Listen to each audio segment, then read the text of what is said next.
Women's safety is our priority in Bangalore city. In fact, for that one, it's a good question also that we have implemented a safe city project under the Nirbhaya Fund. All of you may be knowing after the Delhi episode of Nirbhaya, Government of India set up a project for that one. And we have implemented a 667 crore project for the safety of women and all the other vulnerable sections in the society.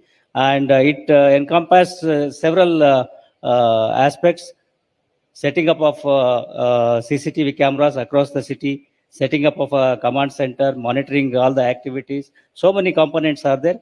In fact, it is being implemented in 8 cities, and Bangalore is the first city to commission the project and also to go live. We are proud of that one. So in today's time, fake news is a big issue that, in fact, in media, we keep fact checking. At times, it would cause law and order situation also. Someone would have tweeted or shared a post. For all you know, it's fake news.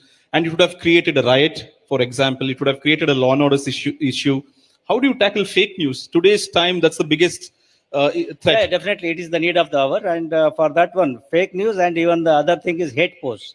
So these two things we take seriously. And right from police station level, we have set up small social media monitoring teams. Maybe in a police station, 2 constables will be doing this activity, and DSP, DCP level, and even at the commissioner's office level also. Wherever such posts come to our knowledge, 2 things. One is we give proper facts and counter any such fake news. And second thing is if there are any hate posts, which are triggering, likely to trigger any violent activity, we do register the cases and apprehend the culprits and try to take down those kind of content from the online platforms. So this is hate post, but what if someone's trying to attack someone on the comment section? For example, I put up a post and a lot of people are trolling me, commenting negative stuff about me, abusing me. Can I still report it?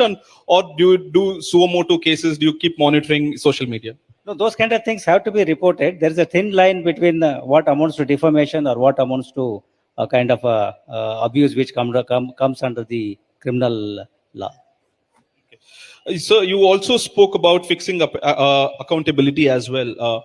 How do you ensure that you might be right, but the people below you or under you are doing the right things at the right time? How do you monitor them? Because usually when there's interaction between 2 people, the citizens and the police, that is when the corruption starts, or the genesis of the corruption, when interaction happens. How do you remove corruption from the whole system? Is it even possible? It is possible. More than anything else, we have to make our people accountable at every level, right from constable level to the commissioner's level. So give them the targets, give them the responsibilities, and they have to work within the parameters of law, set the standards, set the policy, and give it to them. And also periodic inspections, review meetings, these kind of things will help in ensuring that things are going in the right direction. So Bangalore of late has got a bad name in one topic, the road rage incidents. We see time and again that people are getting out of cars, beating up others, getting into a violent fight. Is this something new to the city of Bangalore, all of a sudden, that people are getting out of the cars and getting into a fight? Is this also a psychological problem because you're stuck in traffic for 3 hours, 4 hours? Or has this always been happening, reported now? No, there are 2 things in this one. Number one, as you said, because of the modern day life, this thing and the pressure of work and pressure of other things, people are becoming more and more intolerant, number one. Second thing is what is happening is with the use of technology, now that most of the cars and other vehicles are having these dash cams and everybody has a mobile phone, these kind of things get recorded. These kind of things get circulated in the social media, and they have a tendency to go viral. But every such incident we have taken seriously and we have acted upon that. But what do I do if someone is trying to get into a road rage fight with me? What is the first step do I have to take? First step is to stay calm. Don't engage in an argument with the other person, even if he is trying to be aggressive and trying to be physical. And second issue is to call 112, and we are just 1 call away and about 8 minutes away. We will definitely reach the spot. Third thing is to note down the details, his physical particulars, his facial thing, or his whatever number plate he has got. And then when the police come to the spot, explain your point of view, allow the other person also to give his version, and then the police will take further steps. Does the police commissioner recommend having a dash cam in every car? Is it necessary yes, today? all our vehicles, police vehicles are having dash cams, right from Hoysala to all our inspectors' vehicles and ACP's vehicles. are having dash cams, and even the public also, Yes. it is better to have dash cams. In fact, I wanted to talk about the public. So you recommend public having 100%, because you will definitely know the actual version. Otherwise, generally earlier people used to say in India, whichever is the bigger vehicle, that will be made the accused in any road traffic accident. No longer is the case now. Now we know, go by the facts, go by the reality, what actually happened there. For that one, dash cams definitely help. Plus the other CCTV cameras, whatever are there, they also come in handy for this purpose. Well, thank you so much, sir. The time's up, and thank you for coming here and taking questions, not just from us, also from the public. Ladies and gentlemen, the Bangalore Commissioner, Mr. Dayananda, here at India Today, MindRocks. Thank you so much. And most probably the only commissioner who's riding Harley Davidson bikes. There will be many. Thank you so much. It has been my pleasure. Thank you so much. Thank you so much.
Thank you very much for your patience, guys. We have Ananya Panday, who's just arrived. She's just going to come on stage, give us just a moment. But I hope you've enjoyed the MindRocks India Today Youth Summit of 2024 so far. If I could take a moment to thank our sponsors here, Presidency University and hospitality partner, the Lalit Ashok. I'd like to welcome all of you yet again to this very fun session at the India Today MindRocks Youth Summit. Indeed, the grandest one. In fact, the day-long extravaganza that's designed here to inspire, entertain, and engage young minds across the nation. This exhilarating event promises a day packed with dynamic chats, as we see here, back-to-back celebrities in their own right, who are joining us with stellar musical performances, vibrant dialogues, India's most exciting emerging leaders, all the way from the field of politics and entertainment, startups, social media, business, and sports. Here, before we begin, thank you to our sponsor yet again, Presidency University, and our hospitality partner, the Lalit Bengaluru. Thank you very much again for your patience. And there we have it finally.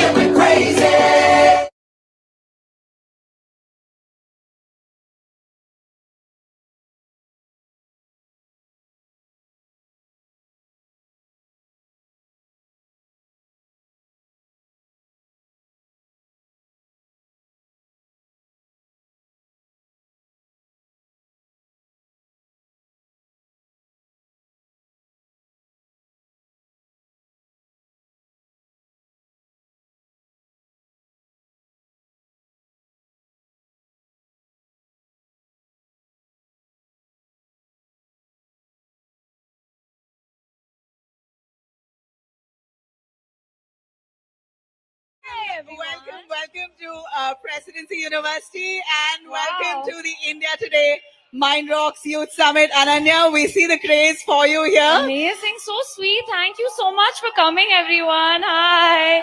Hello. Hi. Hi. Someone's like screeching in the background. Are they okay? Are you fine? Do you want to greet them in Call Me Bae style? I mean, Bae is very good at rhyming. You know, she says, I am Bae, I'm here to slay, eat, love, and pray.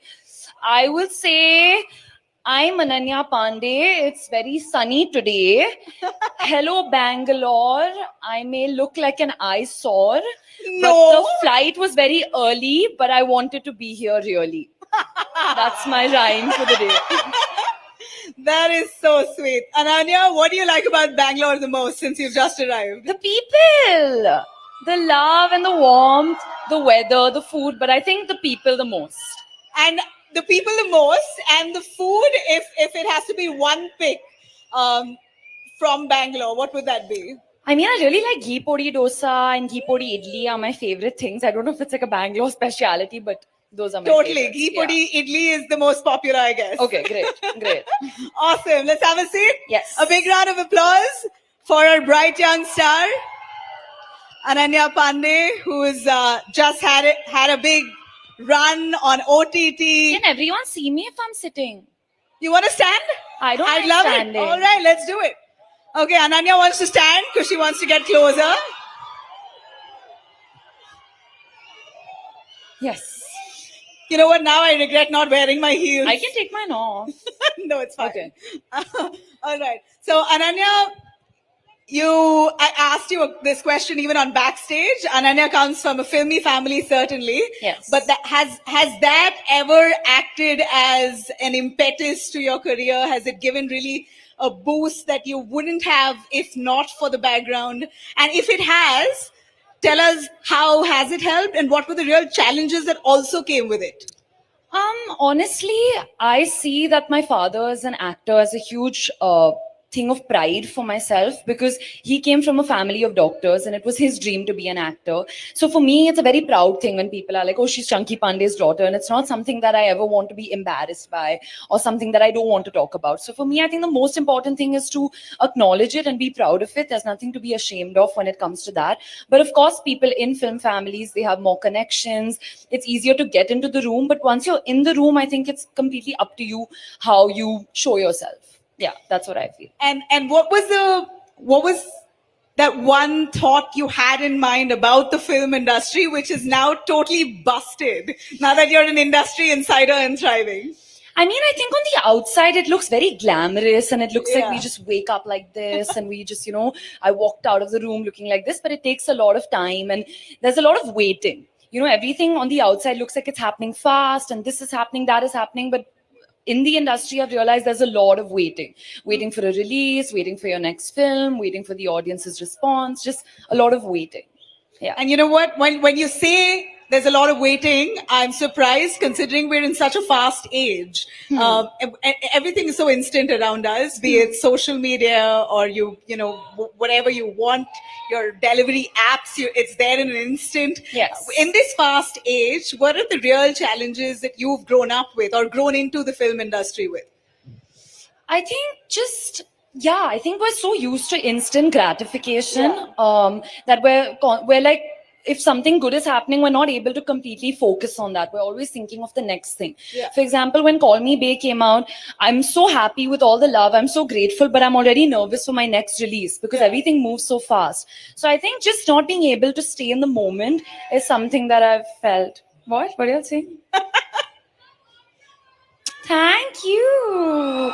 The last time I think I came to Bangalore, I'd come with Vijay for Liger, and everyone was only screaming for him. But now I'm happy I'm getting some love over here. Well, there's no Vijay and you're seeing the craze for you. Thanks, guys. Cute.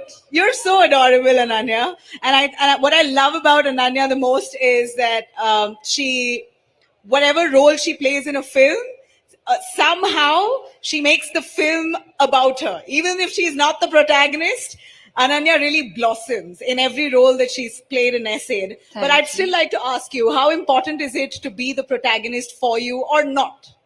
I don't think it's as important as people think. I think even if you're in a film or a series for one scene, and with that scene, you as an actor get to learn something and you challenge yourself. But also, I think just if it's impactful, if you are really saying something, if the character is propagating the story in some way, that's good enough. But I think as a young woman, headlining a show is a huge deal because it opens the door for a lot of other young women. It gives them the opportunity and the chance and possibly some inspiration also that, if I can do it, they can do it as well. So for me, that's how I look at it. With a girl headlining a show, the fact that Amazon and a production house like Dharma has backed it, that's a huge chance ತಗೊಂಡೆ ಅಲ್ವಾ ಕಡಿಮೆ ಬೆಲೆ headphone ನಿಂದ. ನೀವು chance ತಗೋಬೇಡಿ, Amazon ನೋಡಿ.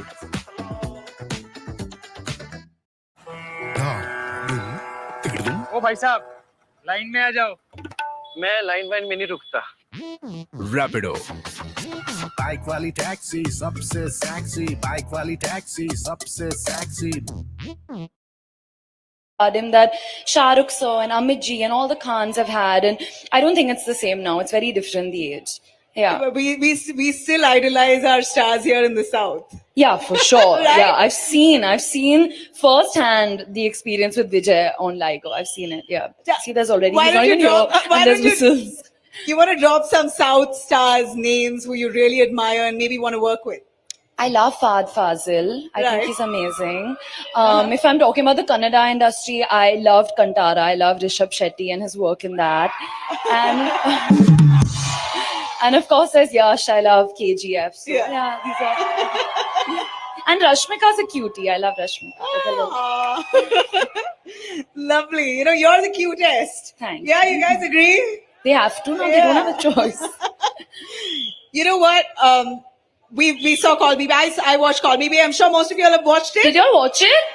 Okay, good. The girls are like, yeah. Boys, I promise it's lots of fun. You'll also enjoy it. And your fashion is on point for sure. You're looking great today as well. But the social media lingo, my God. Would you want to give us a little about social media dictating lives today? It literally monitors what we do, or you allow it to monitor. Yeah, I think my film Kho Gaye Hum Kahan, which came on Netflix in December, was a lot about that. Yes, a lot of love for that. So I think social media is a beast that's in all of our lives right now. I don't think there's any point trying to fight it because it's the sign of our times. It's something that we're going to have to live with for a long time. So I think the best thing to do is learn to dance with it and learn to kind of use it for your advantage. Don't try to fight it or don't try to get bogged down by it because it's a very small part of a very large world out there. But how compelling is it for you to really be putting out your stuff there? And what does it do? I mean, how does social media mold your career? I'm only saying this because you have impressionable minds standing right before us who could get really consumed with social media.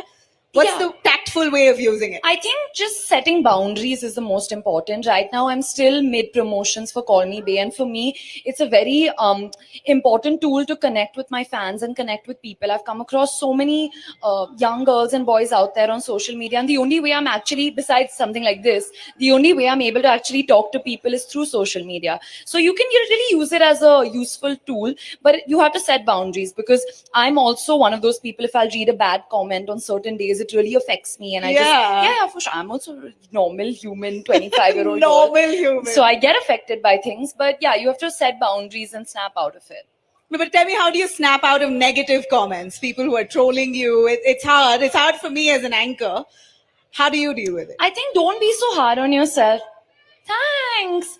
There's like pandas on it. I don't know if you noticed. Thanks. What was your question, sorry? On how you really deal with the troll army. I think with the troll army, I think it's important to not be so hard on yourself and kind of feel what you're feeling.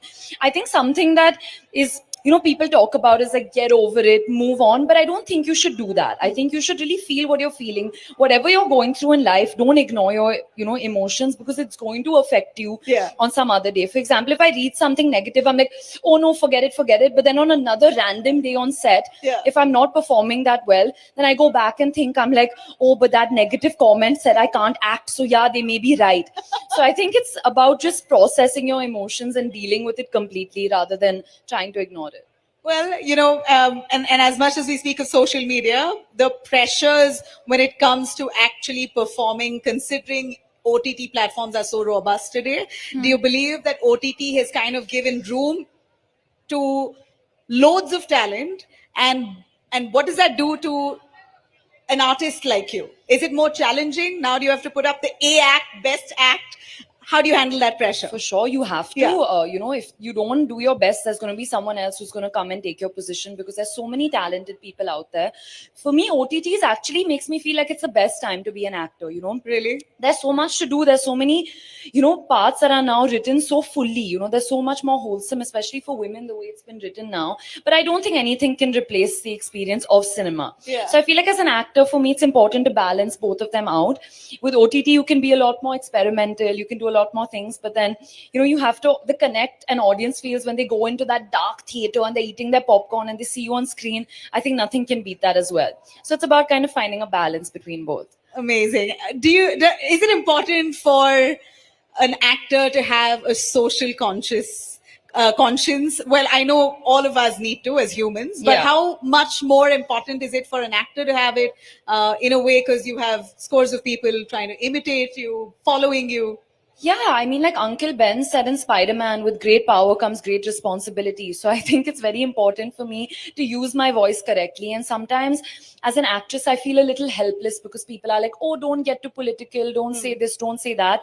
But I've realized when I do work that aligns with my moral beliefs and my social beliefs, for example, in Call Me Bae, I don't want to give spoilers, but it goes into a zone that stands up for women and women empowerment. And it speaks about life has many filters that affect your skin. Sunlight, pollution, stress. That's why AHA Glow, the #1 Dermat prescribed AHA face wash. AHA and Glow Bombs remove dead skin cells. AHA Glow, it really works. Goes against my beliefs as a human being, because I know the impact that it has on people. Because our country is a very influenced country. It gets influenced easily. I get influenced so easily. When I watch something on screen, I'm like, oh, I want to be like that. I want to do that. So I understand that. And that's why it's very important to be aware of the kind of work that you put out there. Well, yeah. And I was saying, is it difficult to actually speak up, considering you're a face, you're on screen, you have a huge following as such? Is it really difficult to put out your true feelings there? And how do you do it? How do you maneuver through it to actually express yourself and yet not be labeled? I try to be as true to myself as possible. I don't, I'm not one of those people who say you have to speak about everything, you have to do this, or force choose people. your battles. But speak for something. I think it's very important to stand for something. You can't stand for nothing. I know what's important to me. Women's safety in our country is very important to me. So that's something I'm very, very vocal about. And every chance that I get to talk about it, I do talk about it. So I think it's important to find what is really important to you and do it correctly. It's not about just putting things into the air, because I feel like actions do speak louder than words. We've all spoken a lot about things, but actually putting things into action is what matters most. Since you've spoken about, you referred to Me Too, you spoke about, women's safety, etc. Would you want to comment on safe working spaces for female actors? We know the dance. Step 1 second. They have moved on too quickly. You guys have moved on too quickly. Will you dance? I'll dance at the end. Okay, she'll dance at the end. To win songs, so we'll have that ready. We'll take requests from the audience. Awesome. Okay, so I was saying safe working spaces for women, and I know how far have we come. What do we need to do, especially in the film industry? We know what's happened in the Malayalam film industry now. It's created ripples across industries at this point. Do you think this is a need of the hour to speak about it, to form panels, to ensure voices are heard? For sure. With the HEMA committee that's happening now, I think it's very important that every industry has a committee like that, with women coming together and starting something like that, because clearly no one else is doing it. So the women have to do it and the women have to start it. And I feel like there has been some change now. People are talking about it, but we have a long, long way to go. There's still a much, much bigger battle to fight. With, certain production houses, I have seen that in our contracts, there is, helpline numbers. There are special clauses that ensure the safety of women. And I think that's very important. And also even our call sheets have helpline numbers that you can call and you can complain to, even if you want to complain anonymously. But I don't think it's an issue that only exists in the film industry. I think it's across industries. And it's very important that, we address this as quickly as possible. All right. So as much as we speak of a fast life, fast work, fast pace, or quick gratification, like you did mention, I'd like to ask you, what do you think of dating, fast dating apps? Is Ananya dating? Oh, that's now pushing at this question. This last. I wanted to get done with it. What does the audience want or think? I'm trying to be mysterious right now, so I'm not really going to give an answer. But I love being in love. I think it's my favorite feeling. I love love. Aww. And dating apps for you? No, not for me. Not No? for me. No. I need to meet someone in person and talk to them. But to each their own, guys. Honestly, I've known a lot of people who are like getting married and they met on Hinge. So yeah. So all right. So you're Not for me, but not for you. Good for you. Organic it is for you. Yes. Okay. Yeah, I want that proper love story. You know, like we met like this and all. Yeah. Huh? What? Oh my God, no, I got too trolled for that. Today I'm not getting trolled for anything I've promised myself. You're not going to get trolled. I think this is a fun audience here. Thank you. What? Speak louder. She wants me to touch my tongue to my nose, but we're not doing that. Too bad. She's refused. But Ananya, if I have to ask, what's a deal breaker for you in a guy?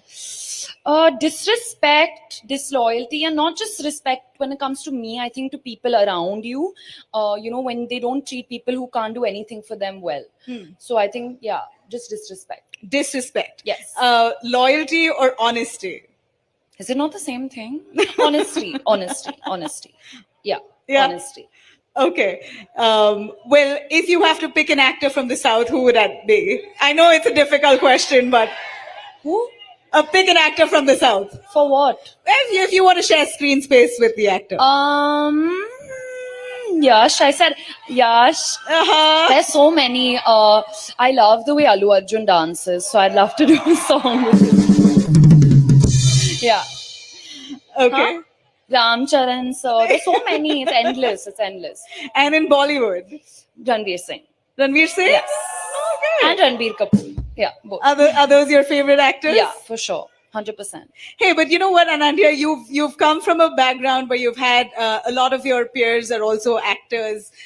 In that sense, do you believe that has it been useful to come from a space where you've had the contacts? I know you've answered that question right at the start, but a little delving into that, you have a lot of your age group girls now who you've grown up with, also actors. Yeah. How do you maneuver the challenges and stay great friends? I mean, I think there's room for everyone.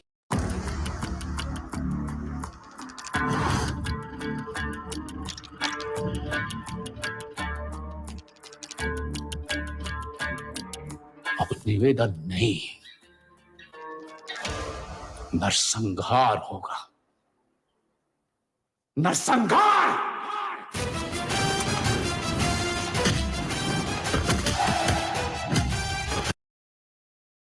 How do you deal with it? I mean, I try to channel it into something nice. So if I see any of my contemporaries giving a good performance, I get inspired by that, and I feel like I should work harder next time to be able to top that. Lovely. Yeah.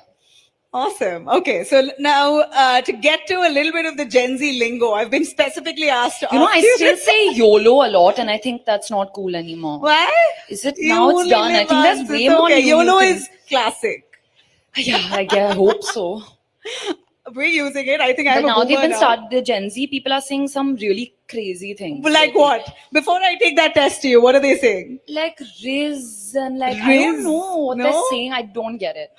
They're making it way more complicated. They're trying to shorten it, but it's getting worse. Okay, let's test you. A quick test for Ananya Panday on the Gen Z lingos, yeah? What's Okay. FOMO? Fear of missing out. Okay. Yes. This is easy. Of course. Yes. Okay. ICYMI? Huh? What? Use it in a sentence. Suhani will. Not even going to. Anyone knows or what? Come here, Suhani, come closer. No, they also don't know. We don't know what this is. Okay, we'll come to that next. IMHO. In my honest opinion. Right? Okay. SMH.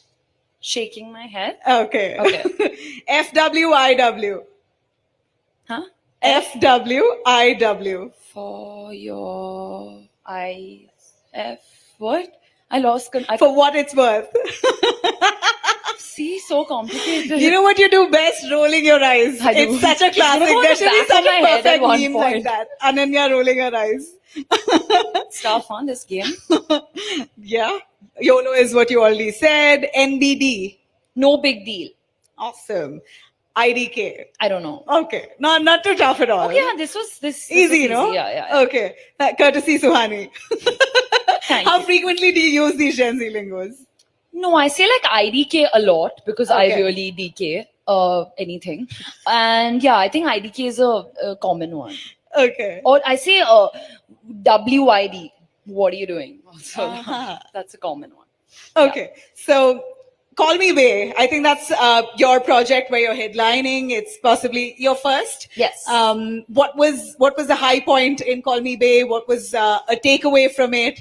And your fashion, my God. Yeah. Was there anything that you decided for yourself in it, or was it all handled? No, I think Ananya did a great job with the fashion. We stole a lot of things from Karan's closet, actually. A lot of the trench Really? coats that you see are actually Karan Johar's. There was a lot of thrifting. A lot of my stuff is also in the show because Bay, I think when you see her journey, she starts finding her own way, finding her own feet in fashion. So she gets a little experimental. So there's a mix and match with a lot of pieces from different people's closets. There's actually a jacket that Ranveer Singh wore in Rocky Rani, but Veer Das is wearing that one. Yeah.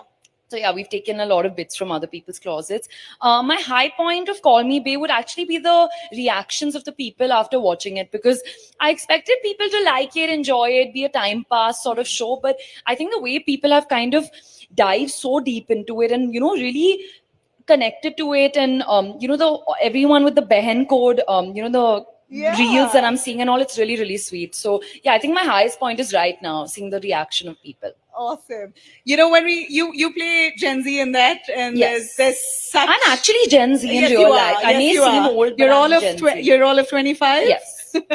Cute. Ananya, could you tell me what are the misconceptions that people have of Gen Z? There's such a gap, between the boomers and the Gen Z, I think, today, that we don't quite get the Gen Z, their intentions, what they want to do. Yeah. You want to tell us what are the misconceptions that should be busted today? I think people think that Gen Z don't, like, people of like our generation don't have feelings, but I actually think we know our feelings really well.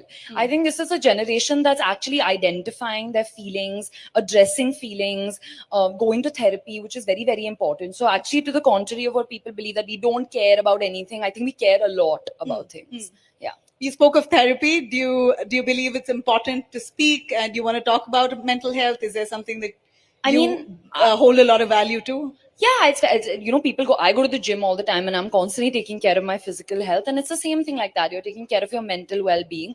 I found therapy to be very, very useful to myself. So yeah, I would recommend it to everyone. But again, it's really up to them what they're comfortable with. For all of us, school is the best memory. You went to the best. Ambani School, Mumbai? I did, yes. Okay, so what's your best memories from school to now? And what was Ananya's dream then? Are you living your dream today, or was it something else then, and you've made the switch to acting today? No, I always wanted to be an actor. I think since I popped out of my mom, I was like, I want to be an actress. Briefly, I did want to be a doctor. Because my grandparents were Cute. doctors, and biology was my favorite subject in school, which is not a reason to be a doctor. And I don't think anyone would trust me to be a doctor, but I really did want to be a doctor. Okay. And I also wanted to be a primary school teacher because I love kids, but I generally wanted to be an actor only. So I guess I am living my dream now. School was my favorite time. I would literally fight with my mom to go to school, because if I was sick, she would be like, listen, you can't go to school. And I'd cry and beg her to go to school. Like, I had 100% attendance every year. So I just loved everything about school. I just wanted to be there all the time. I don't know if anyone has the same. Well, I feelings love as me. school too. I I think school was my This favorite boy place. loves school. Yeah, school, guys. School lovers. Hi, your teachers are here, so you're putting your hands up, or no? So school it is versus college for you. I didn't go to college. I'm standing in a college and saying that. Didn't go to my college. next question was to you, and how important is it to finish education? I mean, I think education is very, very important, but I don't think you necessarily have to get a degree or go to a certain place to be educated. For my kind of job, I learned the most when I was on set. So I think there are a lot of ways to be educated and learn about things. Of course, a degree is very, very important. I started working when I was 18, so I didn't get to go to college, but I learned everything I possibly could when I was on a film set. Was that a conscious choice? You made that decision? Yes. And your family backed you entirely for it? Not really. They were like, you have to have a backup plan and everything, but I was pretty sure about my decision. And if you did take up college, what would have been your stream of interest? I was going to study media and communication, actually. Oh, yes. Nice. Yes. Call me Bay. Yes. That's Yeah, actually, yeah. I think I'd be good at PR. Being a like journalist? media. Maybe. I'll be interviewing you next time. Lovely. What fun would that be? Okay, so if at this point, what we know is that you've done several films. Kho Gaye Hum Kahan. Is that your favorite film, guys? Which is your favorite of Ananya? Kho Gaye or Bae? Kho Gaye or Call Me Kho Bae? Gaye. They're going for the Kho Gaye vibes. Okay. I asked someone an answer and they just gave me a flying kiss, so I don't know what film they're talking about. Bae? Okay, this Call Me Bae. Okay, yeah, Call Me Bae, I think is, from what I felt, I think I watched all your movies. Yeah, thinking of which, I love you in all the movies that you've done. And I think you're one of the brightest young girls today in the industry who knows what she's doing, has great flair for her art, Thank and you. is very sensible. And I'm not making comparisons here, but I think she's surely the best kid on the block, yeah? Yeah. Thanks. Thanks. So, out of Kho Gaye Hum Kahan, Gehraiyan, your favorite part, your favorite film that you did that you want to talk about a little. You know, I can't choose, honestly, every film. Okay, and you series. can give me a bit of both. I think Kho Gaye Hum Kahan will be very, very special to me because I really feel like, there are certain films that speak about a generation. You look back so many years and I feel like people have that about Dil Chahta Hai because it really spoke about the 2000s and that generation and how people were. And I feel like Kho Gaye Hum Kahan is a film like that. It spoke about relationships and social media and how the youth really is in today's time because it was made by the actual youth that's living it. So I feel like it's a film that defines this generation pretty well. So yeah, I think Kho Gaye Hum Kahan, I really felt very strongly for that story. And Ahana is the most similar to how I am as actually Ananya. Did you what kind of thought do you put before actually choosing your role? How hard is it to actually make I don't know what goes into your mind when you actually see a script?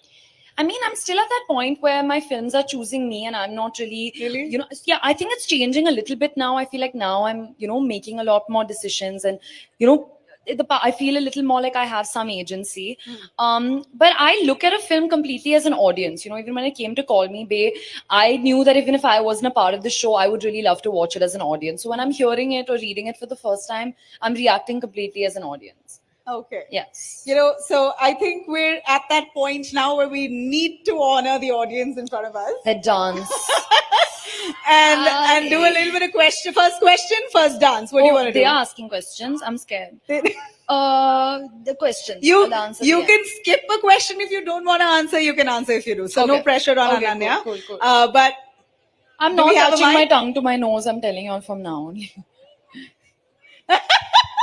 Should I do it quickly or? Do it, no. Oh, my manager just said, she said no, make her do it, my manager. Shout at her. Can't do it. No, My mom can't will do shout. it. Sorry, guys. Quick question. Go on. Quick, we don't have a lot of time, so let's take 5 questions and end it there, okay? Hi, Ananya. Oh my Hi. god, I love you so much. Hashtag I love Behan you too. Code. Oh my god, cute. Okay, so I was obsessed with this one scene. I'm not gonna give spoilers. Okay. So your Behan Code bestie entered the room Okay. where you were living with, who you're living with in Yeah. Call Me Bae. There was this one scene I melted for. You said, "Jaga to Dil man mein dil mein hone chahiye." Yeah. Can you do that again? What is this line? Jagah to dil mein honi chahiye. That's what she says, no? Yeah, that's it. Thanks. Sweet. That was such a simple request. Yeah, I think love we these can- kind of simple Guys, requests. Come on, next question. What about Vijay Devarkonda? You what? Vijay Devarkonda. What about him? Experience. Oh, I was like, Vijay, you just shouted Vijay Devarkonda. Experience was lots of fun. I had a great time working with him. Yeah, it was just lots of fun. We got to shoot with Mike Tyson also, which was really fun. Yeah. Yeah, so it was fun experience. He's very, very helpful because, I was working in the South industry for the first time. So he was very, very helpful. So nice, fun, helpful. Hey, what do you get really excited about? You seem to be the kind of girl who's like, yeah, whatever comes in, I'll take it along. Happy-go-lucky. What gets anything me anything that drives Ananya crazy. In what way? Just love from people. Just like I love being on stage and like feeding off people. So yeah, I think love is a driving force. Is this a driving force for you, Yeah. guys? Yeah, y'all have been very sweet and loving. Hello. Okay, next question. Hello? Yes. Hello? My name is Rahul. You're right. Yeah. I don't know. Right. There. Hi. Stand up. Wait a second. Hello? I still Ma'am. can't see you. There? Yeah. Okay. Oh, hi. Sorry. Sorry. Hi, My Ananya. right now is looking at that right. Okay. Huh. So I first want to take the opportunity to compliment you, saying that you look adorable. I mean, you always do. So my question here is. So my question Seeming here scary. is. No. Okay. When can we expect any ongoing project with Aditya Roy Kapoor? Is there any project? There's nothing right now, but I would love to work with him. If there's something, I'll tell you first. Okay. Thank you. Who did Ananya grow up idolizing? Kareena Kapoor. Oh, really? Yes. That's my Shocker. favorite. My favorite too. Not a love shocker. her. I love her. Right. Yeah. What about Kareena? Do you love, and what have you sort of absorbed from her? Nice. You know what I love about Kareena the most is, of course, her on-screen personality, the choices she's made. You know, she's always balanced them out. She'll do a Jab Bhi Met, but she'll also do a Chameli on the side. You Yeah. know, she's always balanced it out. But she's always unabashedly been herself off-screen, which I've loved. She's always spoken her mind. She's always been who she is, looked the way she's wanted, carried her pregnancy off amazingly, Totally, yeah. and now killing it even post having 2 kids and being married. So she's really an inspiration and a benchmark. Totally. For me too, I've grown up loving Kareena. Yeah. We've idolized her, or Yes. all my cousins. Hi, cousin. Hi. Can I? I'll come. Okay, quick question. Can I? Ananya, Hi.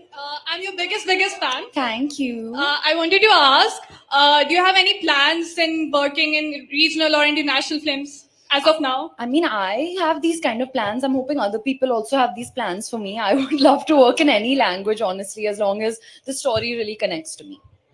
Yes. Until we find the next person to ask the question, how important is it for? How important is a family to Ananya? I mean, when I say family, My own. marriage, Yes. kids. Since I was a child, I've wanted a child, basically. I know exactly what I want my wedding to be like. I know exactly what I'm going to name my kids. I know exactly how many kids I want to have. So, How many kids do you want to have? No, just I'll tell you all to find out. Can't tell everything also, no. But yeah, I love the idea of that, and I'm in some time. There's time for that still. Yeah. Do you think our film industry, as is for all sectors, I guess, but do you think our film industry has now embraced women married with children, still working and thriving? Yeah, I think they have. I think the audience is much smarter than that, and I think we don't give them enough credit for that. And I think it also is the courage of the actresses right now. You know, they're making decisions whenever they want to. They're not thinking that it's going to affect their career in any way. So I think it's the courage that's most important, to do that and actually do what makes you happy at the end of the day. Yeah. So gone are the hero glorifying films.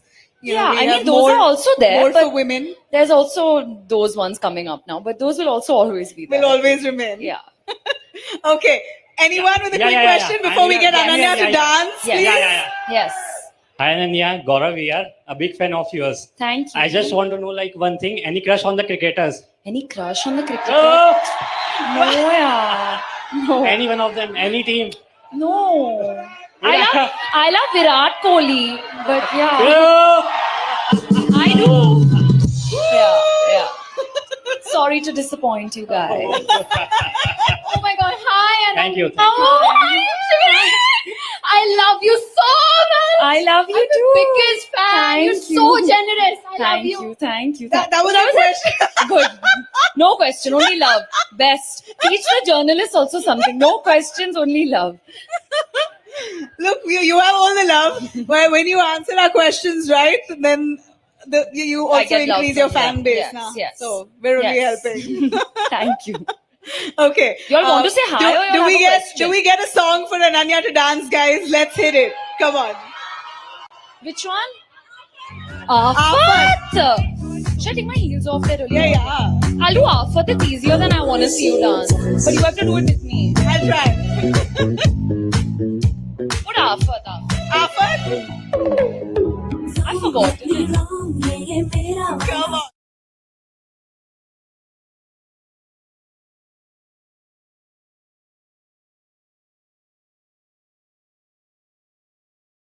Stand. I should have just stood like this now the whole time. I know. I I only would know the have hook felt, step I of would have felt Afat. less insecure. I only know oh my God, Sunny, feel like a heroine now. My hair's flying. Let's get the music. Oh, I only know the hook step, huh? So just put it from that part. Okay. What is it? Yeah. Sometime. Do you all want to sing till then? Do you sing? No, I don't. I don't sing well. I sing, but not well. One line. What song should I sing? Oh, the song Okay, started. after this. What is it? There's some like hectic walking and all going on. I remember that. Do you take dancing classes? I should. No. I don't.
Favorite songs. But Ye Jawani, I think, is my first song, so it's the most special. Yeah. Sing it for us. Sing it.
So lovely, Ananya. You're such a charmer. Thank you. I forgot You're all my so- steps, but it's fine. No, you were perfect. You're so full of life. You have a bunch of kids here. Hi, kids. Who Okay, came they just do to see not you. know who I am. Hi. They do. They were She's super running excited. away from me. This They were child. super excited to come here and watch you. She looks like a little bae. She's so cute. Thank you, guys. Thank you, Ananya. Thank you a so final much. word. Thank you, guys. A This life was lesson really that you want to fun. give before we end. Life Come lesson? I on. have no life Come lesson. on. Just have fun, enjoy yourselves. Don't take life too seriously and YOLO, since I'm being Gen Z. But thanks, guys. This was so much fun. Love you guys. I hope I didn't bore you and I danced fine. Huh? Yeah. I'm not touching my tongue to my nose. Go back and see that video. It's there on YouTube. This is a very popular Come on, let's request. do a picture backward. All right, guys. You want to cheer for Ananya? समझे तू मेरे जज्बात ना केड़े चक्कर च पाया मैनू दसा तां मैं दसा किन्नू हाल जो मेरा ओ सोए यार दे हाय तैनू वेख के मैं संगी जावां तां वी कोलों लंगी Thank you so much. Do we have a quick token of appreciation? Kausar Ahmed, Madam Chancellor, Presidency University on stage, please. Also Salman Ahmed, Vice President, Presidency University on stage. Nafisa Ahmed and Shaima Also, someone on wanted stage, an please. autograph. If they can pass that book to Good. me. Send Maybe it you down. can send it over from here. So पतंग मेरा कौन लगता है फसे हंसने तेरा टूटा घमंड मेरा जाग सकदा सारी रात तेनू वेख सोहणिया तेनू वेख सोहणिया तेनू वेख सोहणिया तेनू ਹਾਏ ਤੈਨੂੰ ਵੇਖ ਸੋਹਣਿਆ ਤੈਨੂੰ ਵੇਖ ਸੋਹਣਿਆ ਤੈਨੂੰ ਵੇਖ ਸੋਹਣਿਆ ਤੈਨੂੰ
him today, our guest, Madhu Bangarappa, Minister for Primary and Secondary Education.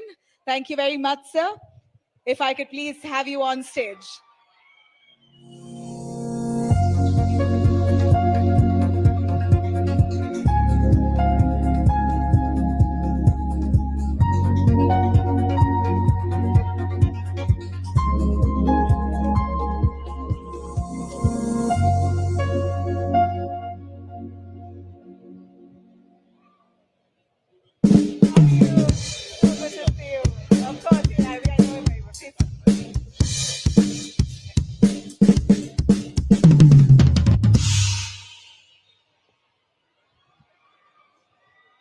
All the cheer for you and Ananya? No. I know where the cheer goes for. We are only the film producers, not the. So the minister was also involved in film and distribution and production and acting and overall into the industry and from the industry also the family. Yeah, that's my bread and butter. Before we get into this topic of hard politics and policies, tell us about your cinema likings. You come from the movie industry. We just saw Ananya. Have you watched her movies? I've watched a little bit on television, whenever songs and all these things come, but I'm not a, I don't have much time to watch some movies and all, but I know about her, obviously. You are a Bollywood fan or the Kannada cinema industry fan? No, I'm a film industry fan. It doesn't matter language, you have to cross the barrier. A good movie entertains you? Yeah, anybody. My favorite actor is, of course, international Al Pacino, Kamala Hassan, nationally. I really like that. And many other people are there. In fact, we'll come to the topic of favorite politician later. You're a politician now. So favorite actor, you said Al Pacino, and one more was Kamal. Kamal Hassan, Indian Kamal Hassan. actor, yeah. Okay. In Kannada? Many others. I belong from Kannada industry, so I like everybody. You like everybody. Yeah. Let's start with the hard talk, sir. Right now, you're the minister for the education department. Tell us your key achievements, because there's a saying in Karnataka or maybe in few states that if you have to ruin someone's career as a minister, hand him the education department, he will automatically ruin his image. Has it been difficult for you in handling? No. See, one thing is, in our state government, more than 35 to 40% of government workers, including teachers, everybody, they come from my department. So somewhere about 40% of government staff are under my department. So obviously, and just for your information, our government schools number goes more than 46,000 schools across the state. So obviously, 46,000 government schools and about 7,500, 8,000 aided school where we give salary for the faculties and teachers and all. So obviously, it is very big. This thing. What would be the student strength? Student strength in government without first year and second year PUC will be about 56.5 lakh students as of now. Half a crore people. Half a crore people, and private, including your presidency school, and this is a university, of course. So first year up to 12th standard, I have got as of now 1 crore 8 lakh children's who are connected to my department, aided, private, and government school. It's a very big this thing, and over a period of time, lot of issues will be there. When it comes to government school, a lot of improvements we have to do. We have Issues taken have been there. Time and again, we keep seeing stories of school buildings having broken ceilings. Yeah. Maybe there's a bathroom, though there's no water in the restroom. How do you tackle these? Nagarjun, I would like to really, request everybody to remember one thing. When numbers are more, when media picks up one also, of course, it is very important. I will not get away from it. But what happens is, out of 46,000, over a period of time, so many issues are there which are unresolved. And I've been just 15 months. In 15 months, we have taken drastic decision. And actually, one of the biggest budget also, what we are spending right now, before I took over as education minister, the budget was 37,000 crores. Now, it is 33,000 crores. When I took interim budget was 37,000 crores. Now it is 44,000 plus your seventh pay increase also. About 50,000 crores I spent. So you need, for infrastructure, it doesn't come free. You have to spend money. Other than my money, I'm getting in a lot of CSR fund. A lot of people are supporting us. How much CSR fund has come in, sir? I can't give exactly a ballpoint, but in Karnataka public schools have become very popular. A lot of admissions are coming in. From private and aided school, children are shifting over to KPS. So what we have done is, under the leadership of Mr. D.K. Shivkumarji, we have started collecting money from CSR. They used to spend for, other than education also, health and a lot of other things. So what we have done is, our Honorable Chief Minister has requested all the CSR funds should be spent mostly for education. So this year, for 1 year, our target is about 2,500 crores. I think we'll cross 2,000 crores, where we want to open about plus 500. We have about 300 KPS schools, strength of 1,000 plus or minus, where we have physical teachers, we have got music, we have got a lot of other activities. It just looks like any other private school also, That is the way. So you're competing today with the private schools as well. Pardon? You're competing with the private schools. I have to. Government school will have to, because private institutions, they have their own resources, they have their own free structure and all those things. We don't have that. But it's our government's commitment that we give equality, quality, and accessibility. See, these are the three things what I'm working on. Equality, quality, and accessibility. See, the problem is accessibility. Accessibility doesn't mean that there is a school, whichever condition it is there, you have to go. Accessibility for a quality school is very important. For that, KPS is a solution. Sir, you come from a political family. Your father was the former Chief Minister of Karnataka. Many feel that Madhu Bangarappa could have had his easy way into the politics. Is it in today's ecosystem? Is it necessary to be born to a certain family or a politically oriented family, lenient family, so that it's easier to get tickets and others? No, not like that at all. I want all the youngsters also to come into politics. If they feel like change is necessary, they have to do it with them also. But having an easy access as far as politics, access is very easy. I will not say because I'm Bangarappa's son, but I have gone through a very tough this thing. My success rate is not more than 30%, don't worry. But including my sister's election, when you take it up, I have won only 2 and I've lost about 7. And I don't fall back because there is a saying, ಗೆದ್ದವರೆಲ್ಲ ಒಳ್ಳೆಯವರೇನೇ ಆಗಬೇಕಂತೇನಿಲ್ಲ, ಸೋತವರೆಲ್ಲ ಏನು ಕೆಟ್ಟವರೇನಲ್ಲ. So you have to fight. That's a process. You have to accept it. Sometimes you have to conceive your defeat and then move forward, which I have done and which has put me here. And I'm talking to you as a minister also. You spoke about success rate. A lot of students, when they take their exams, especially crucial exams like 10th standard, 12th standard, or the second PUC in Karnataka, there's so much of mental pressure from the family. Usually, at least when I was studying, my neighbors, my family would say, look what the neighbor's son is doing. He got 96 and you are still at 88. That mental pressure is still there. How is the government looking at this aspect also? See, I have done, over a period of time, my department, I don't know why they had not done all these years. For this 10th board exam and 12th standard board exam, what I have done?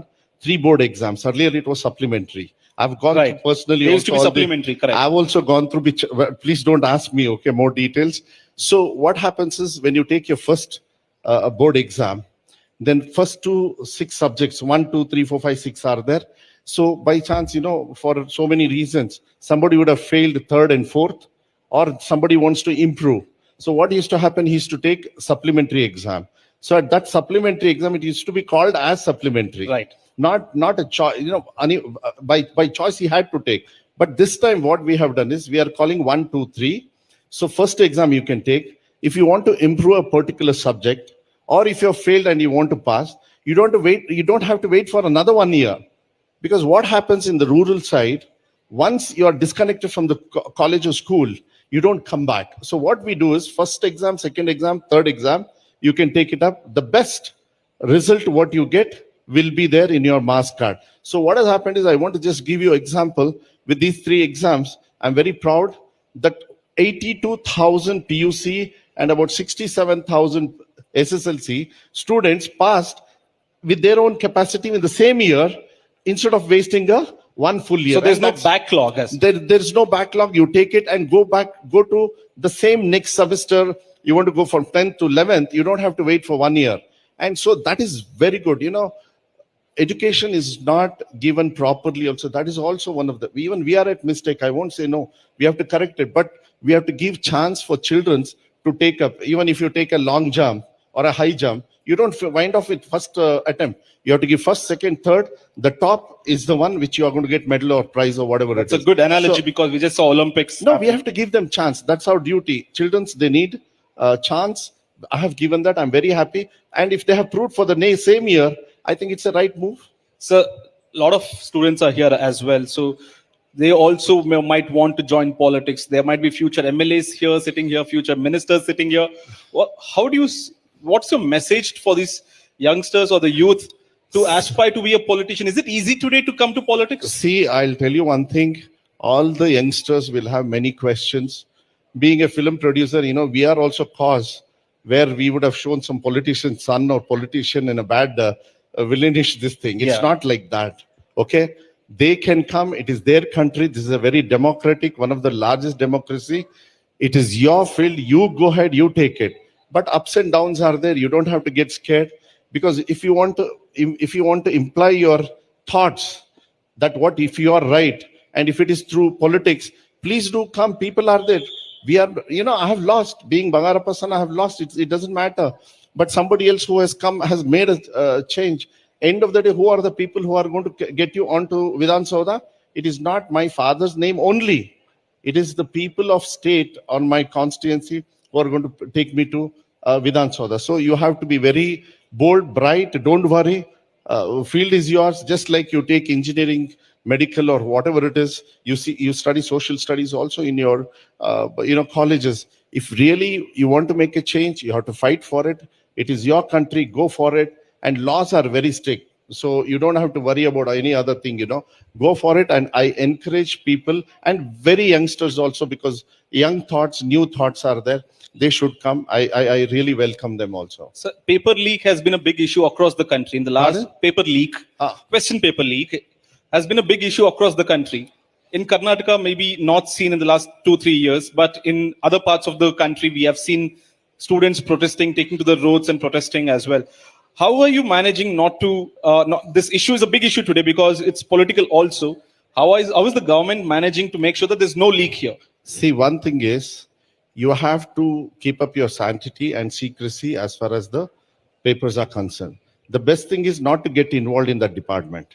The plans are set, everything is done. You don't have to contribute anything. Just give them freedom. I think me as a politician or as a minister, we should never get involved in that system, because we know how to manage the system, but we can't get practically into it. So the best thing is to be aware, leave this thing, and secrecies. There are ways to maintain it.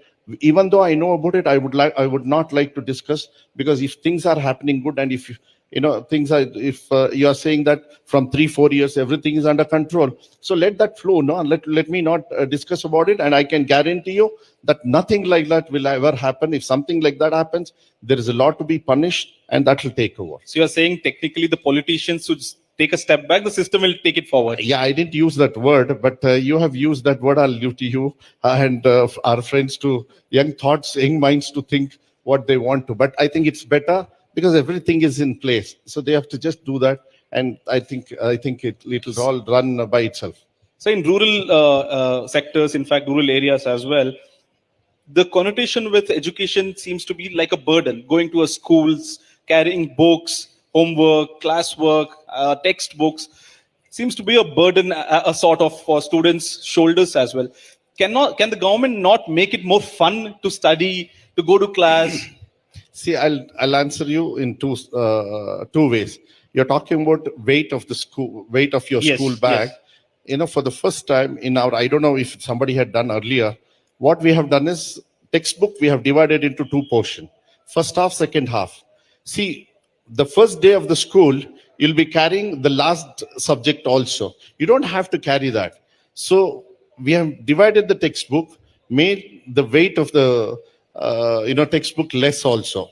Number 1. Number 2, just to have a feel of the school, 3rd Saturday of every month, it's a bagless day. What is it?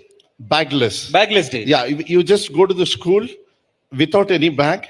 What has happened is, technically we have started learning that students are realizing what actually studies are and not to study in the school. So that has really... What do they do? They can do whatever they want, talk to teacher, just sit, you don't have to study. Saturday, 3rd Saturday. So what has happened is, now they are realizing on that particular day, we have a practice of saying that, okay, we go to school only for studies. No, it is more than that. And you can be innovative, but it is giving you seriousness of studies when you are in the class. See, when you don't have a study job, then the study job, when you are regularly studying, then you will know the seriousness. That has really given this thing. You have given an incentive for students to come back to school on 3rd Saturday at least. Actually, it is not an incentive. It's a nice technical step to realize what study and what not to study. What study means in school without one day not studying. Then you are very serious of taking it, and which has really worked. And I think few schools, they have their own dates. We have started on the 3rd Saturday of every month for all government school. Compulsory we have. So 46,000 schools that students can come on 3rd Saturday, relax, talk to teachers, talk to friends, eat and go back. Yes. Was there no backlash from the parents saying, we send the school to study, you're letting them just chit-chat and talk? No. See, it's a realizing thought process. I think other children's parents also have welcomed and seeing the difference that one day, and see, those days studying was totally different. You go to school only to study. Now you go to school not only to study, not only for your sports, extracurricular activity, and to be a good citizen, which is the most important thing in our country. You know what has happened? We have forgotten that we belong to this country. So first step, what I did as soon as I became minister, tomorrow is an International Constitution Day. On 5th September, Teachers' Day, last year, I started preamble of Constitution. All the children across the state will have to say that before they get into the class. At least my government, this thing I can challenge also here. I really don't want to challenge. I can bet if somebody knows our Constitution preamble. No, we will not know. But I'm very proud. Even I don't know unless you give me a printed. I can't. But I'm very proud. I'm very happy that our children are studying that basic, which is very much necessary for today's politics, for tomorrow's future, which is their future. It's not my future. So the Congress manifesto had mentioned about the SEP. Yeah. Cancelling the NEP and we will bring in the SEP. Why is this the tussle between the central and the state government in terms of textbooks?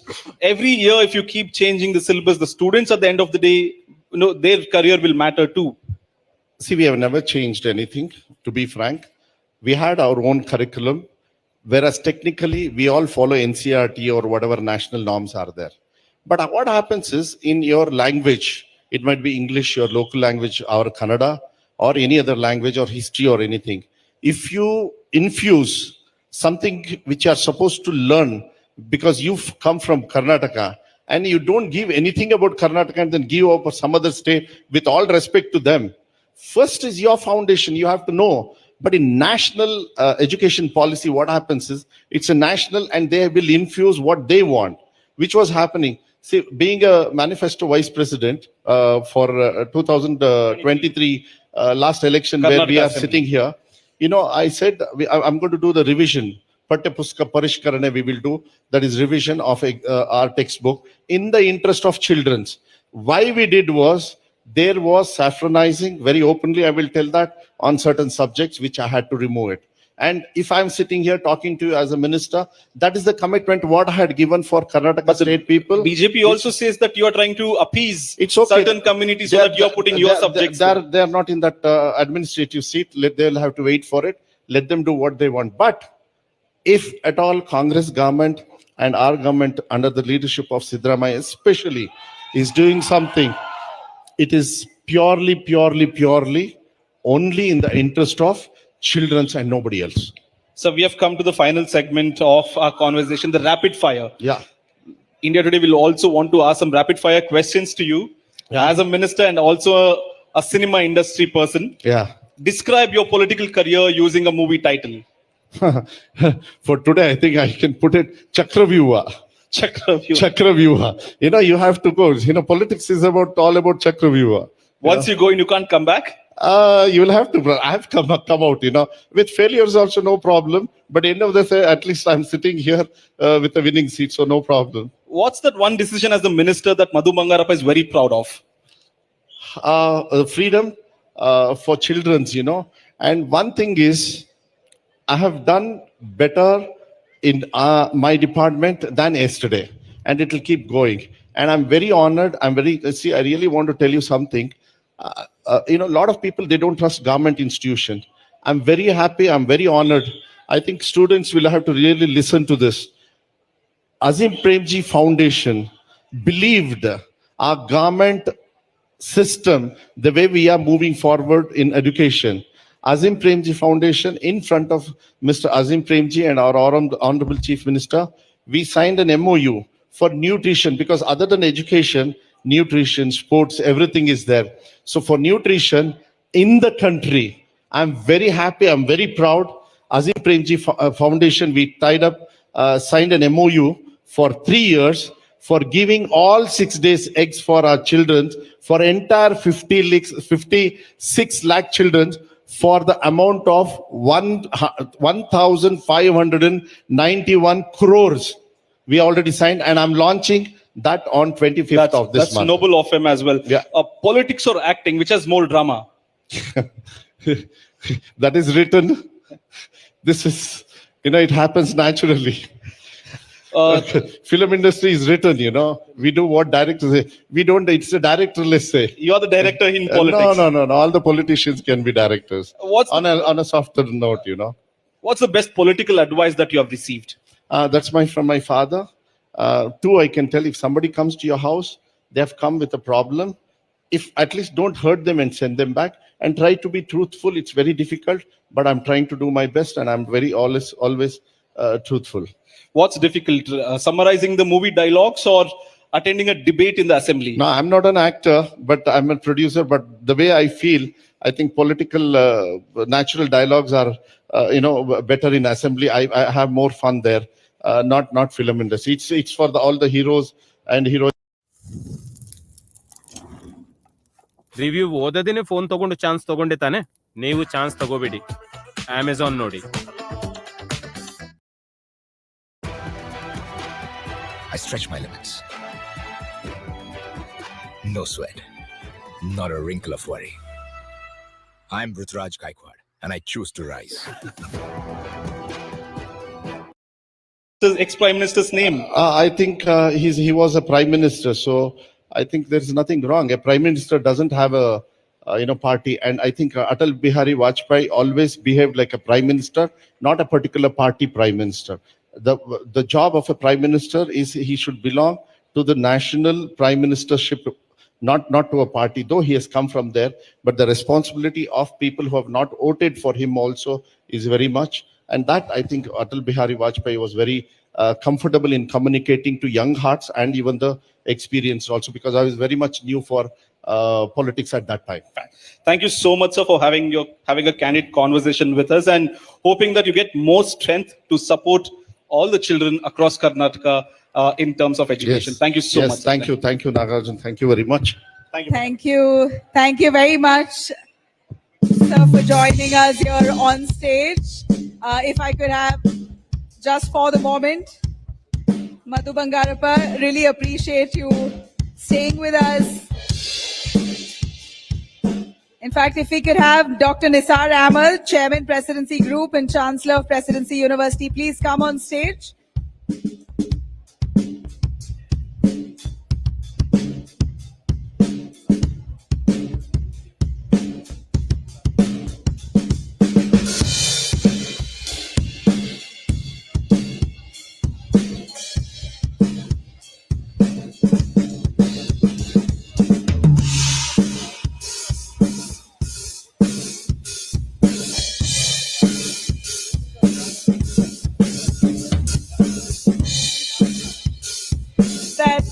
Dr. Nisar Ahmed, the Chancellor of Presidency University, Chairperson.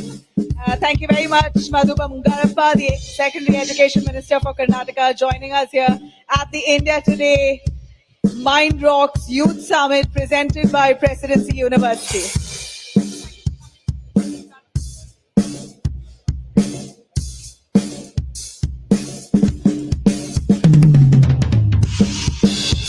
All right. We have our very special guest up next coming up. Guys, I'm sure I can't ask you any guesses because we have the star par excellence, Randeep Hooda, already here with us. And it's my immense pleasure to be moderating the session with him. But Randeep Hooda, the wild ride, changing the definition of a hero. Put your hands together, guys, for the talent actor personified, Randeep Hooda. I'm going to be moderating the session. Randeep Hooda says that he wouldn't mind having fun with you guys today. Nothing serious. Let's keep it light. Maybe we would like to have him dance. No? You're not into dancing? A little bit. Push-ups?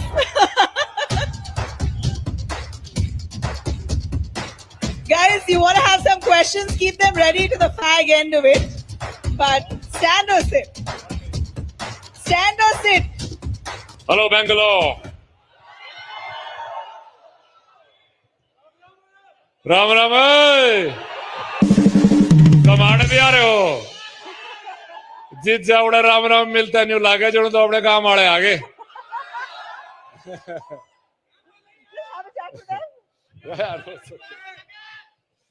All right.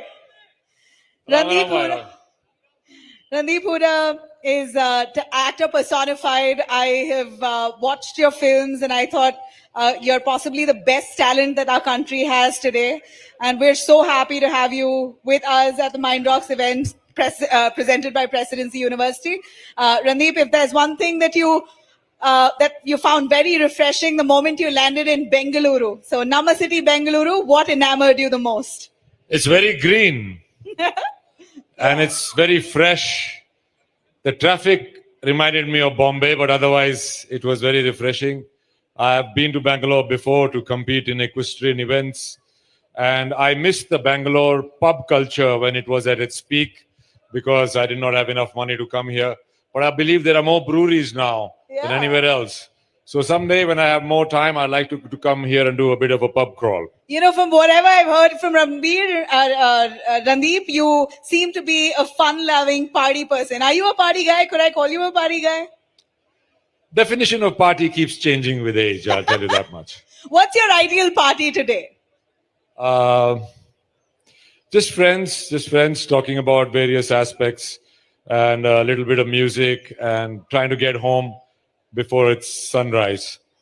Wow. Trying to get home before it's sunrise. That's your definition of partying. But you know what? Whatever you're doing, you're looking great. How are you keeping fit with all that sunrise to sunset party? Well, I have played around with my body too much now. And now I have to be more careful. So a lot of intermittent fasting and maybe gymming a little, walking, riding, stuff like that. Horses. All right. You know, let me open this conversation by asking Randeep, what's your hero like? Randeep, I mean, we love you. We watched your films and we think you're great. But who do you idolize in a sense? Who's your hero? On a set? On a set and even metaphorically. What's your hero? My hero is someone who follows his mind, who's mindful of his culture, society, mindful of his contributions, mindful of the truth that most of the characters that I have ever done, there is a set hero, a structure that one can follow in Bollywood. After my first couple of films, I realized that I wanted to do more than just play myself in every movie. I did not find that interesting at all. I was kind of bored of myself. So I like to choose characters where I can get to the truth of the character, which not necessarily is the defined or rather more popular image of a hero.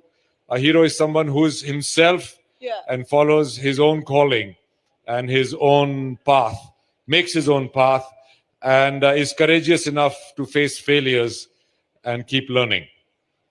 You know, you're probably one of the very few actors, artists who we see wears your thoughts on your, you literally wear it on your chest. How do I say? You're proud of what you feel. You're proud of what you idolize, your thought process, your ideology, if I could say, or I may say.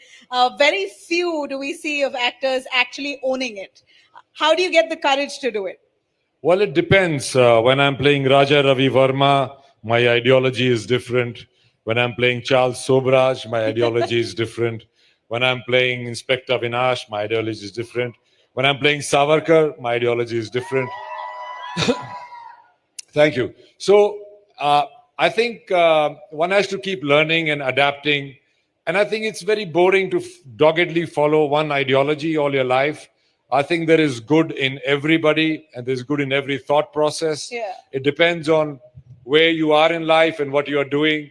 I think you should be very, very flexible with your ideology. And if you keep learning, then you will keep changing, and change is the only constant.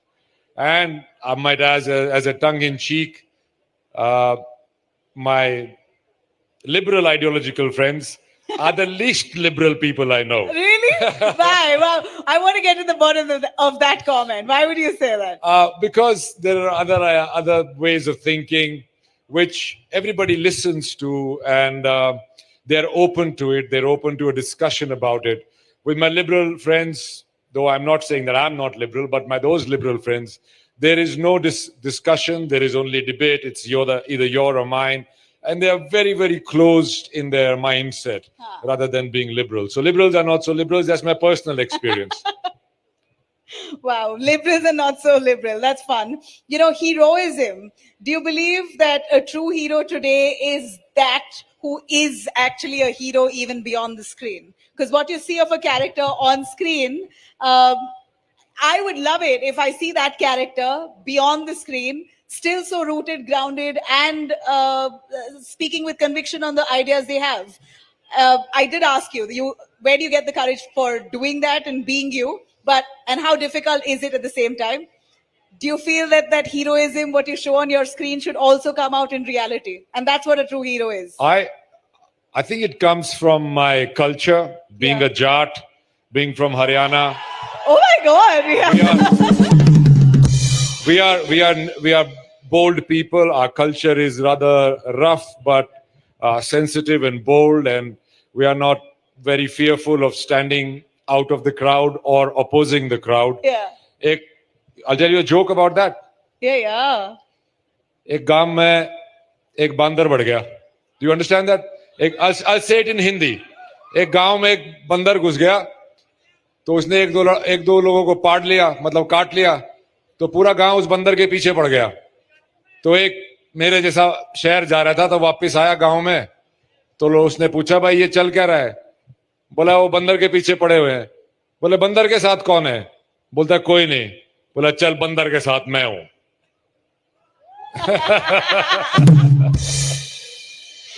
Jat, nice.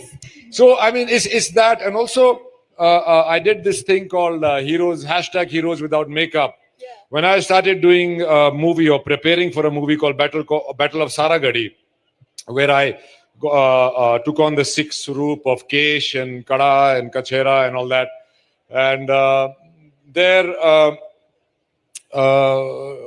what was it saying? You were playing a character where you were wearing the kada and the No, but what was the question though?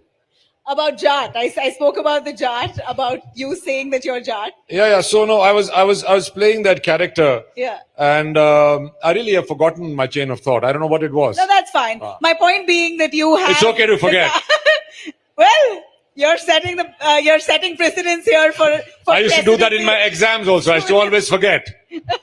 That's fine. But I was speaking of owning up your ideology, wearing it like a badge of honor, and I see seldom stars actually doing that. So heroes without makeup. Yeah. So yes, I was doing this thing called when I did that, and I really found Sikh people very heroic and the sacrifices they had made. So I'd gone to the Golden Temple and I saw the museum there, and I saw the sacrifices that the Sikhs have made for our country, for our culture, for our beliefs. And there I started saying that real heroes are not really the ones who wear makeup. So I started looking for people in real life, heroes, where I found Afroz Shah, who does the beach. I found Khalsa Aid, which is a humanitarian organization, and many other such people.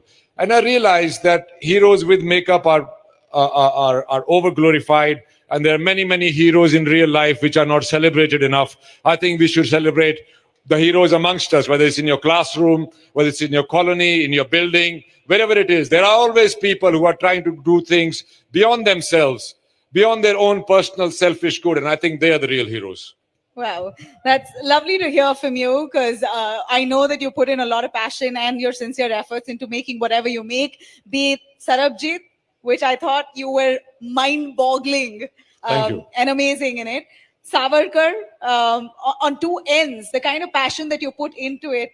I'd like to ask you today, what kind of transformation are we seeing in terms of cinema making and cinema viewing? I've always wanted to not do just frothy films, though in India and anywhere else, we are looking more for entertainment, more for a bit, not going to apply our minds. But I've been fortunate enough, and I've chosen to be a part of movies at the sacrifice of not doing enough work. Out of my 24 years as a professional actor, I've not been on set for 11 years.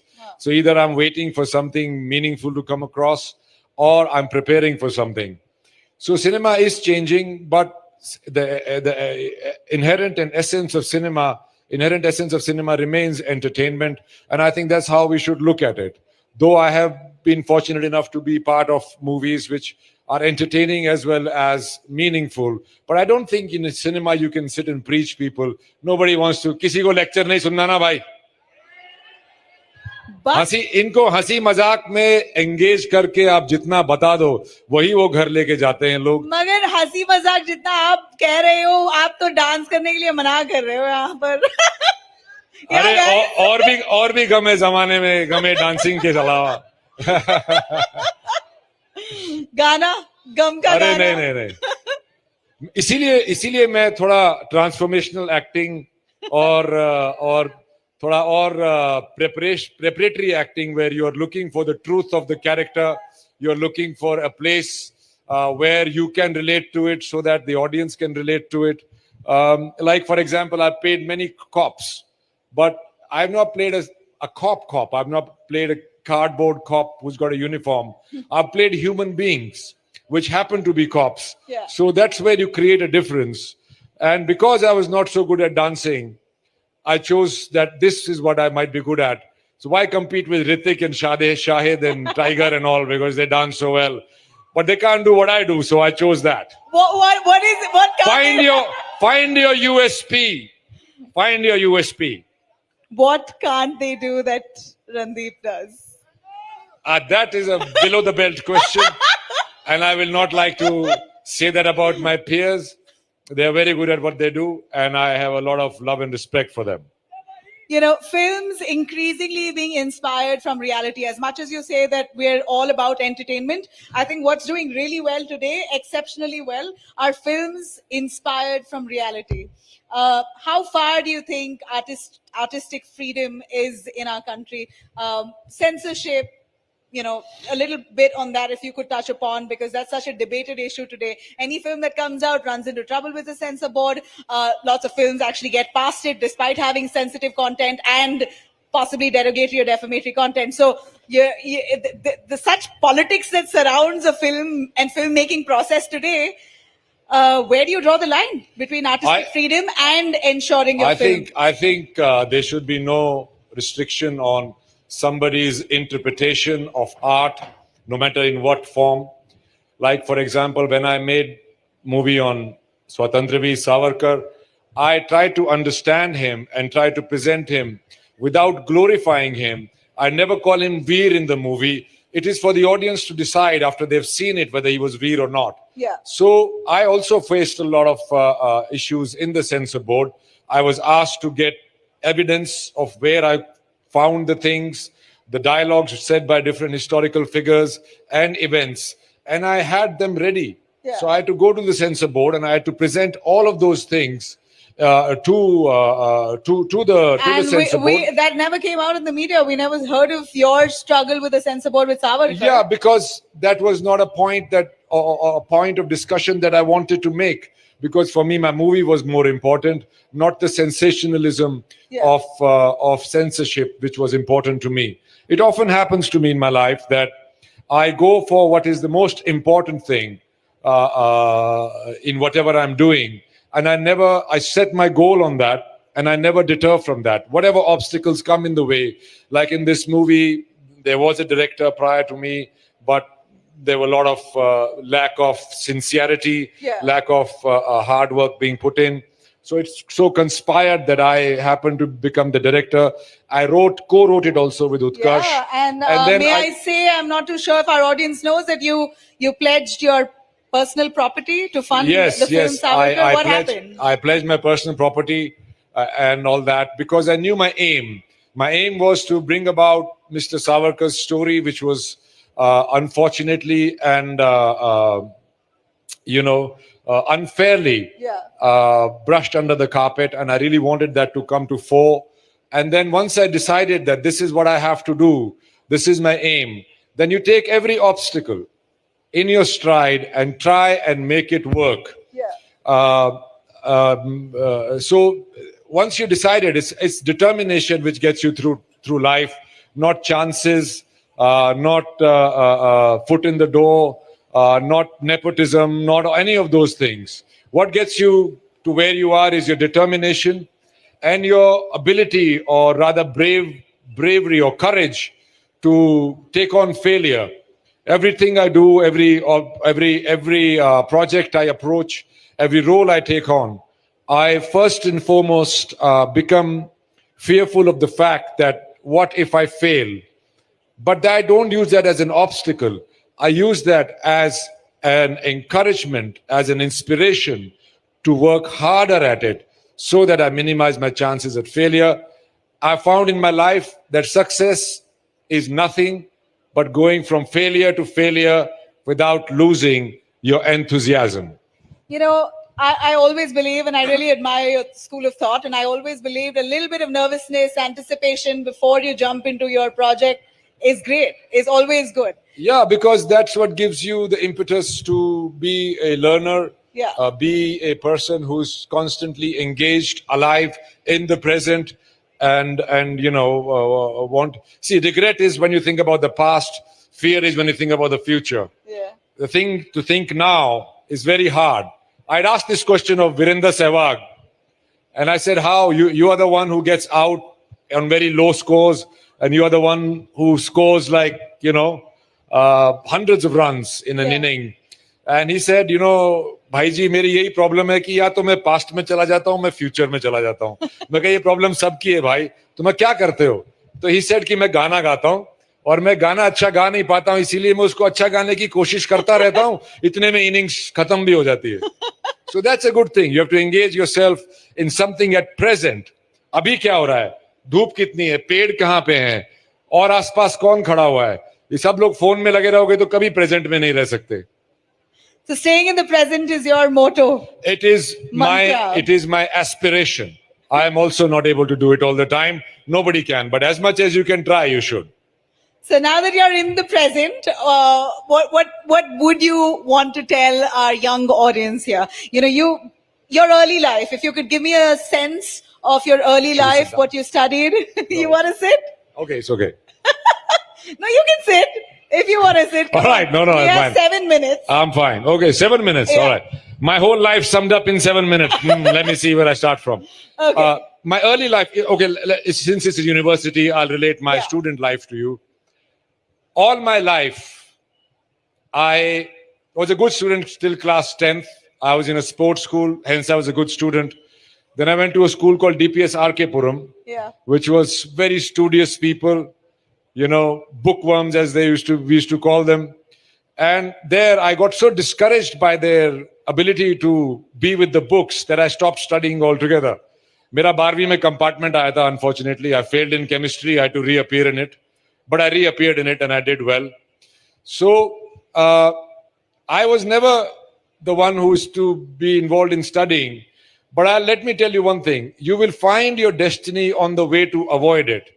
Now, as an actor, as a writer, director, I have to study more than all my co-students used to study when we were in school. So better study now and make a better future where you don't have to study all your life, or you'll be studying all your life and waiting for the better future. No, so but tell me one thing. Where you were not into studying? No. I was okay. I never understood the relevance and significance of trigonometry in my life.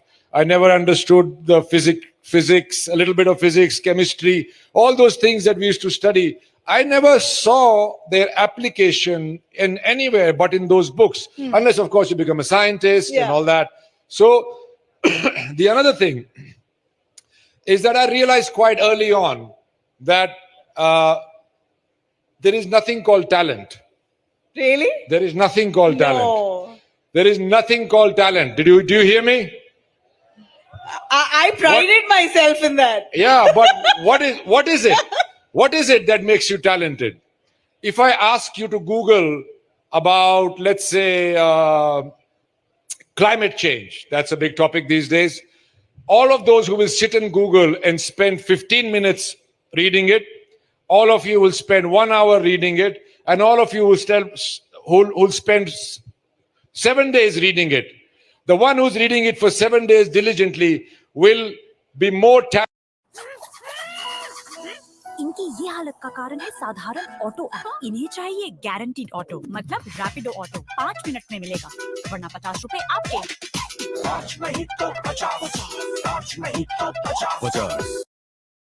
Somebody's going to turn around and say, अरे ये तो बहुत talented है, ये talented dancer है, ये talented ये है, ये talented writer है, ये talented scientist है. So all there is, and also you guys are all in university now. When I was in university, I did a course in BBA. It's called business management, right? You guys are doing BBA, some of you? All the duffers will be doing BBA. Because it's a course in common sense. There is nothing I learned in that my grandmother had not told me. Selling price minus cost price is equal to profit. All right, the 4 P's of marketing or whatever that is. So, what I would suggest, what I was very lucky to find out very early in my life, and that was when I used to drive cabs in Melbourne. I used to drive cabs night shift, 5 p.m. to 5 a.m. When I was in my early 20s, all my friends and peers who were not Indians, a lot of Indians were driving cabs. They were all partying and doing stuff. So I used to be in my cab and I used to talk to people. And I met junkies, I met sports people, I met CEOs, I met managerial level people, I met, masons and carpenters and whatnot. So what I realized was that there was this guy I used to pick up quite often, and he was a CEO of ANZ Bank. Yeah. It was a very big bank. And every Friday, he used to get in my cab and rush me to the fishing pier, where he used to get in his boat and go fishing. So I asked him, he says, I should have got a job as a fisherman. I would have made less money, but I would have never worked for a day in my life. So if you can choose something which really interests you, I'm telling you, sooner or later, you will be better at it than anybody else. If you can find a ruchi or an interest, then you will be going to work. You will be never going to work. You'll be going to do what you love to do. And some stupid person is going to pay you for doing your hobby. And that is a very, very important thing I learned. You as interesting as you make that sound, I want to know, and I'm sure they would want to know, how did you get your first step or leg into Bollywood? It's difficult. You mentioned nepotism, and it's a fact. I think I still don't have a leg in Bollywood. I have a finger. No, that's not true. I think you did pique a lot of people's interest when we had your name listed out. So I think you're successful in your own right. I got in. It's a funny story. I got my BBA degree and I got a job with it. And I spoke to my parents. I sat them down and I said, I want to be a professional actor. They were so quiet. Then they said, beta, हमारे ऊपर बुढ़ापे में बोझ मत भरना, तुझे जो करना है कर ले. So I started modeling and then I started doing some plays. From there, I got picked up for an audition, and I did an audition for Monsoon Wedding for Meera Nair. And she was reading the lines, and as I was not very good at studying, I forgot where she was reading from, and I started making it up. So she said, that's very good. I said, oh, really? Then she said, okay, forget the script, just sit and flirt with me. So I flirted with her rather well, and I got the job, my first job as an actor in Monsoon Wedding, where I met Nasiruddin Shah, and rest is history.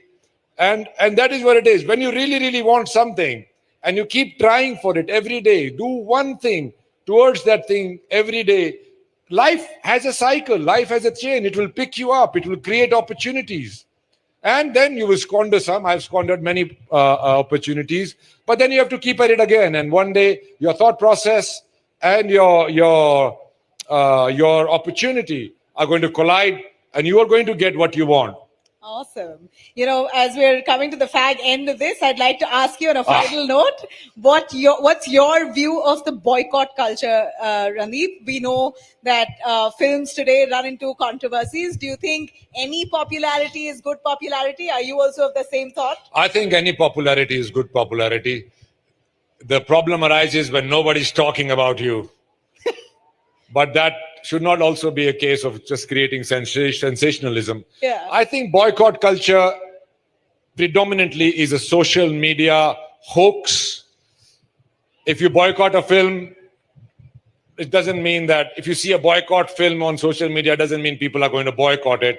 It is because if people are not watching it, it is because the trailer sucked.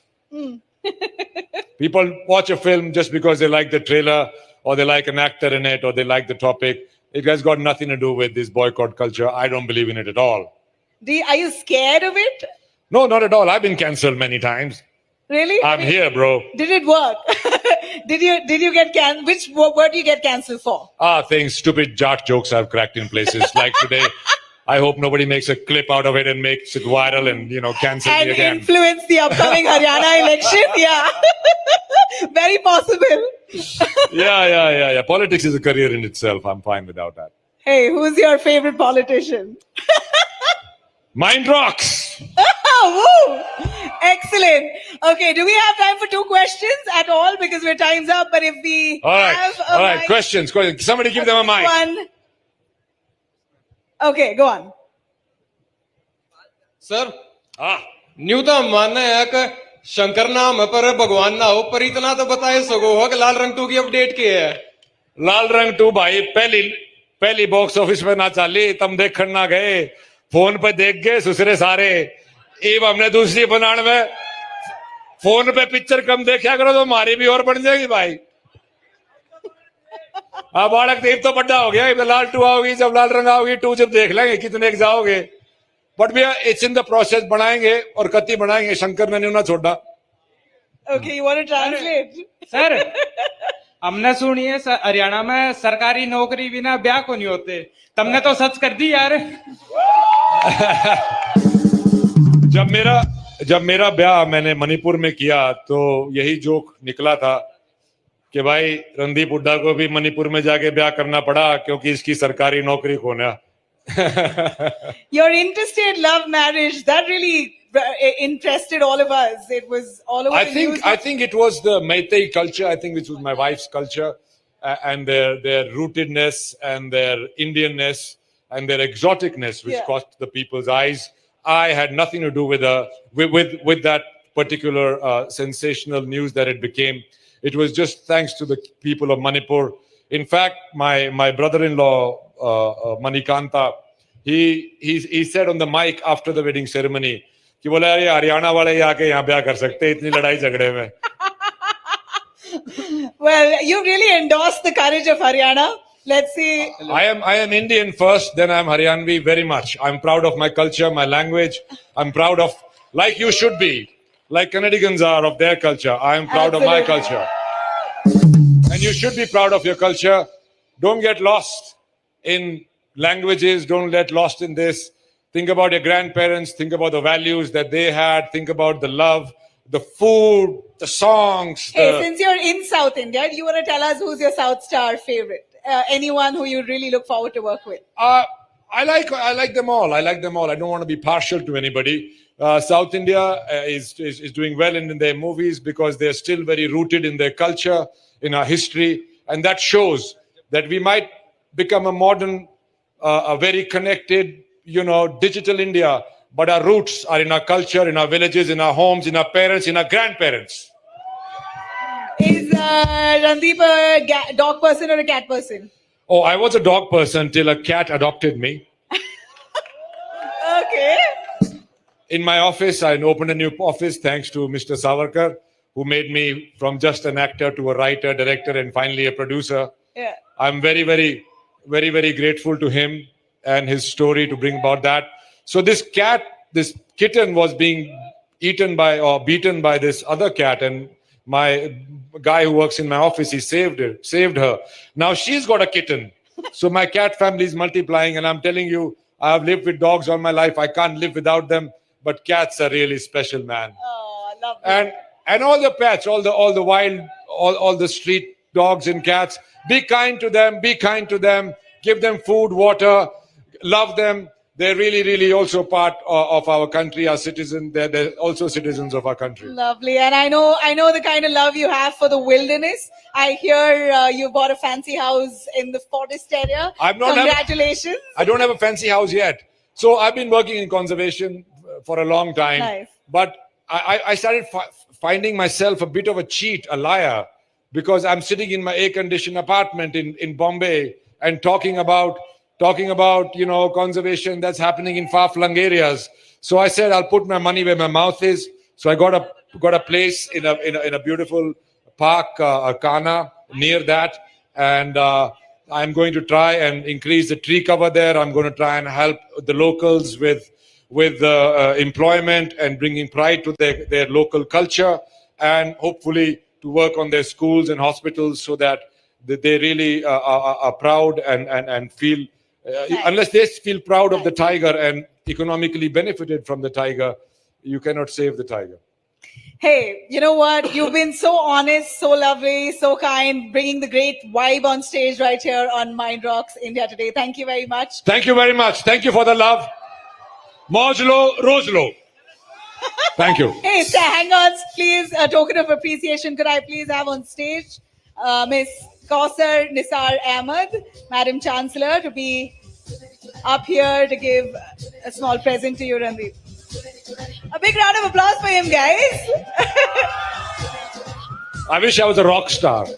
You look like one. You could totally pass up. Do you sing? No, but I always felt that in terms of fame, rock stars first, sports people second, actors very lowly third. Well, you're an equestrian. Yeah. You love horses. Yeah, Are you going to compete? I won many national medals here in Bangalore also. Bangalore weather is very good for horses and humans, as I can see. Yeah, I think Bangalore has a great horse culture, and that's Mrs. Kausar Nisar Ahmed, Madam Chancellor of Presidency University. Thank you for having me. Thank you. Thank you.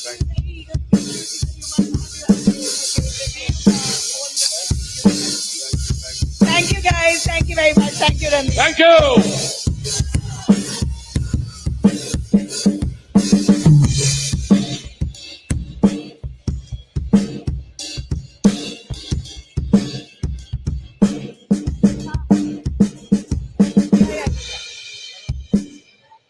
Could I please have Saurabh Dwivedi on stage as he's going to be speaking to Zakir?